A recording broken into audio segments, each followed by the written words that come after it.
J'ai oublié de vivre. Oula, qu'est-ce qu'il y arrive? J'ai oublié de vivre. On l'a perdu là.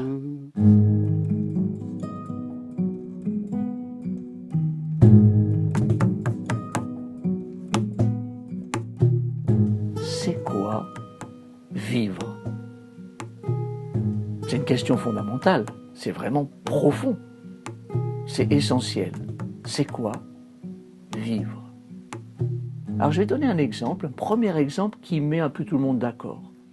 Est-ce que vivre, c'est mettre des photos sur Internet pour dire je suis allé en Thaïlande, je suis allé à Mexico, je suis allé en Argentine, j'ai fait l'Inde, j'ai fait l'Everest, voilà. Et de raconter toutes ces histoires et d'accumuler tout un CV. J'ai fait ça, ça, ça, ça, ça, ça, ça, ça, ça. Est-ce que c'est ça, vivre? Peut-être, hein. En fait, je pense que vraiment c'est quelque chose de personnel et d'intime. C'est quoi vivre? Alors quand on voit les autres agir d'une certaine manière, on se dit c'est pas ça vivre. C'est pas avoir accumulé plein d'expériences en disant j'ai fait ça, ça, ça, ça, ça. C'est peut-être de les avoir goûtés, appréciés, vécus d'une manière plus intense, ou plutôt plus profondément, plus authentiquement, même s'il n'y a pas beaucoup d'intensité dans l'événement vécu.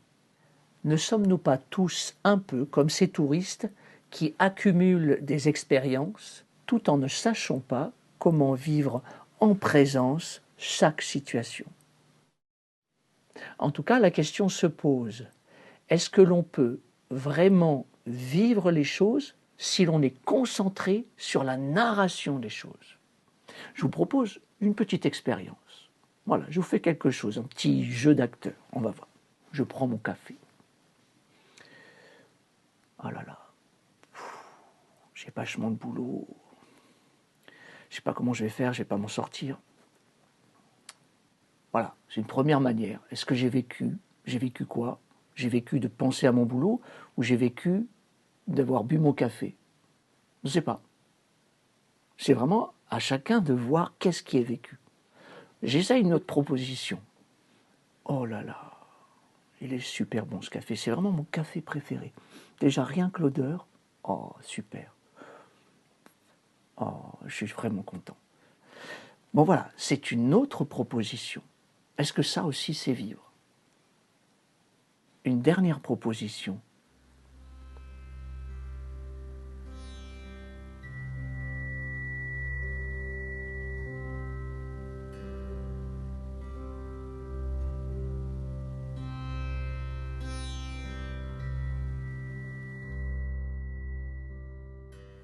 Est-ce que raconter la vie, c'est vivre? Aussi, certainement. C'est complexe, hein, c'est pas un truc binaire, oui, non. C'est juste raconter la vie, c'est quand même différent de vivre. Et le mental raconte en permanence la vie que nous vivons. On n'a pas besoin de se la raconter puisqu'on la vit. Sauf si on vit pour raconter. C'est mon histoire, je veux y croire et je veux que tu crois aussi. Tout ça, c'est vraiment l'amorce d'un désengagement par rapport à l'histoire. À un moment, on dit tiens, je suis en train non pas de vivre, mais de fabriquer l'histoire de ma vie. Il y a quelque chose qui apparaît par la pratique de la méditation, par la pratique du silence, par la pratique de l'arrêt. Dans l'arrêt, il n'y a pas d'histoire, il n'y a que maintenant, qui ne bouge pas. On ne se déplace pas vers le futur, on ne part pas du passé pour se déplacer vers le futur, maintenant.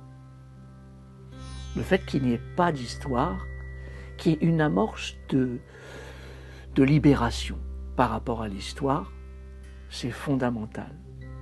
Et c'est peut-être le plus beau fruit de la méditation.